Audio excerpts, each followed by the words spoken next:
Hey, here we go. Welcome back to the Y.E.S Functional Longevity Podcast, where we give you insight on how to get fit, feel younger, and live better. My name is Chris Border, best-selling author and owner of Y.E.S Fitness. And I first want to start off by thanking you for taking the time to listen to what I have to say today. Just a little bit of show notes. If you want to get a transcript or the notes from today's broadcast, you can head on over to yesfitnessct.com, scroll down to our podcast page, and you can look through. Oh, this is podcast number 213. So just figure out the page and grab the transcript right there. And you can also listen to this broadcast on Spotify and probably some other platforms wherever you get your podcasts. So that's what we have for you today. We don't have any other housekeeping. It's late September. And so let's just get started on how to conquer the scariest known fact of growing old. And this is scary, okay? Is your goal isn't simply to reach your 90s and beyond, but rather to remain as healthy and independent and mentally sharp as possible through the aging process. To have the time to enjoy spending it with your families and friends, doing the things you like and want to do. If that's your goal, then you want to listen to today, okay? Because our goal in the anti-aging world, okay, isn't just simply to reach our 90s and go beyond, but it's rather to remain as healthy and independent and mentally sharp as possible through the aging process. To be able to have that time to enjoy with our families, friends, doing whatever it is that we love to do and we want to do. That's the real goal. The real goal isn't to just live to the 90s and beyond. The goal is to be able to function and to improve our health span. So a key is to keeping the brain healthy. And it's part of being able to have a long health span. And research is proving that there's a lot we can do to empower our brains to keep them healthy and lessening the risk of brain diseases, to stay cognitive and fit for a lifetime. We don't want to be healthy and be a vegetable, right? We want to be able to communicate and do the things we're going to do with our loved ones. So, strangely enough, we're going to talk about how exercise alters brain chemistry to protect the brain synapse. Imagine that, us talking about exercise. So we have an interesting study that was reported back on July 7th in the issues of Alzheimer's and Dementia, the Journal of Alzheimer's Association. Caitlin Casaletto, she's a PhD and an assistant professor of neurology.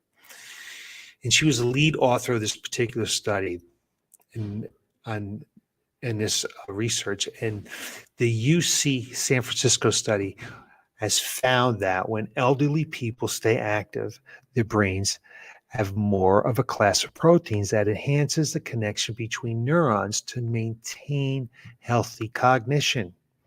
We probably have talked about this before, but I think this is a super important topic to talk about. This protective impact was found even in people whose brain at autopsy were riddled with toxic proteins associated with Alzheimer's and other neurodegenerative diseases. What makes this study interesting, okay, is what really makes this interesting is that it's the first that uses human data to show that synaptic protein regulation is related to physical activity and may drive the beneficial cognitive outcomes that are seen with exercise and brain chemistry to protect the brain synapses. The beneficial effects of physical activity on cognition have been shown in mice, but have been much harder to demonstrate in people. The environment that is they're just so much different between mice and human beings. Scientists can really can have all controls of the mice environment, whereas it is so much more difficult to control all the human environments. So what the researchers, found is they leveraged some data from a memory and aging project at Rush University in Chicago. And that project tracked the late life physical activity of elderly participants who also agreed to donate their brains after they died. And this kind of all just makes sense, okay? If it makes sense that maintaining the integrity of these connections between the neurons may be vital to fending off dementia, since the synapse is really the site where cognition happens. The physical activity, a readily available tool, may help boost synapse functioning. So, what is synapse? A synapse is the place where the neurons connect and communicate with each other. That's what's called a synapse. So you got these neurons, and how do they communicate? They communicate through the synapse. And each neuron has anywhere between a few hundreds of thousands of synapse connections. And these connections can be with itself neighboring neurons and neurons in other regions of the brain. So they're really important for the cognition of the brain. So more proteins mean better nerve signals. So research found that elderly people who remained active had higher levels of proteins that facilitated the exchange of information between these neurons. And it's been seen earlier in other research that people who have more of these proteins in their brains when they died were better able to maintain their cognitive function later in life. So it's really important. Research has shown this. And what surprised the researchers in this particular study is that they found that the effects ranged beyond the hippocampus, the brain's seat of memory. It encompasses other reasons associated with cognitive function in the brain. It may be that physical activity exerts a global sustaining effect, supporting and stimulating healthy functions of proteins that facilitate synaptic transmission throughout the brain, not just at that one particular point. So the brains of most elderlies accumulate amyloid and tau and toxic proteins that are hallmarks of the Alzheimer's disease pathology. And many scientists believe that amyloid accumulates first, then tau, causing synapse neurons to fall apart. There goes your cognitive function. Researchers previously found that synaptic integrity, whether measured in the spinal fluid of living adults or the brain tissues of autoposited adults, appeared to dampen the relationship between amyloid and tau, and between tau and neurodegenerative diseases. In older adults with higher levels of proteins associated with synaptic integrity, this cascade of neurotoxicity, a mouthful today, that leads to Alzheimer's disease appears to be accentuated.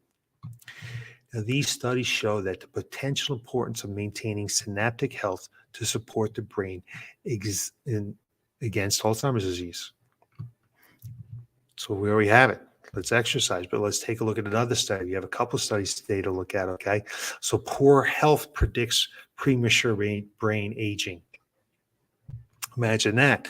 They pay people to do these studies when it kind of really makes sense. But by estimating, what they did was by estimating people's brains age from MRI scans using machines learning, a team led by University College London researchers has identified multiple risk factors for premature aging brain. So the Lancet Healthy Longevity reported that worse cardiovascular health at age 36, that young, at 36, predicted a higher brain age later in life. While men also tended to have older brains than women at the same age. So higher brain age was associated with slightly worse scores of cognitive health, and also predicted increased brain shrinkage or atrophy over the following 2 years. suggesting it could be an important clinical marker for people at risk of cognitive decline or brain related health issues. All the way back at age 36. And researchers found that despite people in this study all being very similar real ages, they had a very, this study also, they were very wide variation. There was a wide variation in how old the computer model predicted their brains to be. So researchers hope that this technique could one day be a useful tool for identifying people at risk for accelerated aging, so that they may be offered early targeted prevention strategies to improve their brain health. Let's get exercising, right? Because that's what's going to help your cardiovascular health. The researchers were able to explain roughly 1/3 of the variable in brain age by reviewing various factors from across life course. And people whose worst cardiovascular health at ages 36 or 69 had worse brain health, as did those with increased cerebral vascular disease on the MRI. It's related to blood flow and blood vessels in the brain. This aligns with previous studies' findings that higher blood pressure at age 36 predicted poor brain health later in life.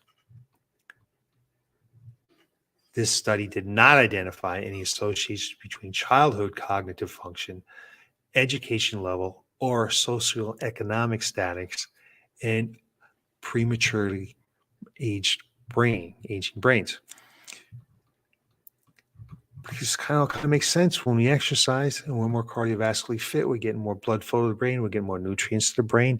Our brain is going to function better as we age.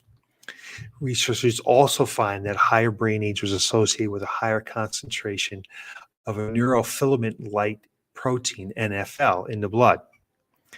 NFL, not the football, NFL elevation is thought to arise due to nerve cell damage and increasingly be recognized, pardon me, due to nerve cell damage, it is increasingly being recognized as a useful marker for neurodegenerative disease. That would be the neurofilament light protein, the NFL. This study is helping reveal more about the complex relationships between the different factors influencing people's brain health through their life. Using machine learning, researchers in the study have uncovered yet more evidence that poorer heart health in midlife is linked to greater brain shrinkage in later life. So we just can't forget about our cognitive function. And exercise, strength training, cardiovascular training, both are going to improve your cardiovascular fitness and improve your cognitive function. And by integrating a few specific changes in diet, exercise, and lifestyle into daily routines, it's actually possible to add years of mental stamina and vitality, which in turn serves the body well. By improving cognitive fitness, you can strengthen your intellectual prowess, promote the ability to recall, and protect brain-based skills that are essential for full, rewarding, independent lifespans. So, there's no magic pill or superfood to prevent cognitive decline. But when you combine the cornerstone of cognitive fitness, you get real results. When we take a look at exercise, nutrition, sleep, stress reduction, these are the cornerstones to keep your brain healthy so it doesn't decline. We don't want mental decline as we age. So what do we need to do exercise-wise? So the Department of Health and Human Services recommends that adults should get 150 minutes of moderate exercise or 75 minutes of vigorous exercise each week. It can be done in combination. It could be 100 minutes of moderate and 25 minutes of vigorous, or or 50 minutes of vigorous and 100 minutes of moderate, whatever it is, can become a combination to reach this. So researchers found that exercise not only gets the heart pumping and sweat glands going, but also boosts the size of the hippocampus, which is the area of the brain involved in verbal memory and learning, as well as the release of cellular growth factors that are important to neurogenesis. As we know already, to help sleep, exercise is going to help us improve our sleep, our moods, reduce stress, anxiety, and contribute to cognitive function. So when those things are impaired, your cognitive function is going to be impaired. And it looks like it doesn't just happen in the hippocampus. It happens throughout the brain, all the synapse. So I urge you to figure out how can you get 30 minutes of moderate intensity activity 5 days a week. That would be 150 minutes. 30 minutes. Could be 15 minutes in the morning, 15 minutes at night, 15 minutes at lunchtime, 15 minutes after dinner, 30 minutes at lunchtime, 30 minutes at night. Get your giddy up a little bit in that walk. It helps a little bit as well. But that's what we're talking about. That's going to help your health. And it's typically what you do in the beginning and where you get most gains. Maybe you don't have a lot of time. Maybe you can just do 3, let's see what it would be, 3 25-minute high-intensity sessions a week. That would give us 75 minutes. So you don't have a lot of time during the week. So you do 2 of those sessions on the weekend. And you do a little walking during the week. I mean, there's all different ways that you can put this together. But time, I don't think, is a valid excuse if you're really looking to be able to keep your cognitive function as you age. And I know that's one thing that I want to be able to do. I saw my wife's grandmother deal with dementia, and it's not fun. It's not pretty. You know, their mood changes. They don't remember you, and it's very sad. It's extremely sad. So I'm sure you don't want that for your kids. You don't want that for your spouse or your partner, whoever it may be. So get moving. That's the message of the day. Get moving. Don't need to get down and jump on a treadmill at the gym or an elliptical. I'm not saying you shouldn't, but for the goal for cognitive function to improve our health, let's start moving about 150 minutes a week of moderate intensity. That's not walking a dog, because that is a stroll at best. I see very few people out walking a dog and moving, or get 75 minutes of vigorous intensity activity. As usual, if you have any questions, leave a comment, give me a call, stop by, email us, text us, whatever you might do. And I want to again thank you for taking the time to listen to what I have to say. I hope this inspires somebody to move a little bit and become a little bit healthier. So have a great evening, and I will catch up to you again next week with more information on how to get fit, feel younger, and live better. Thanks for watching.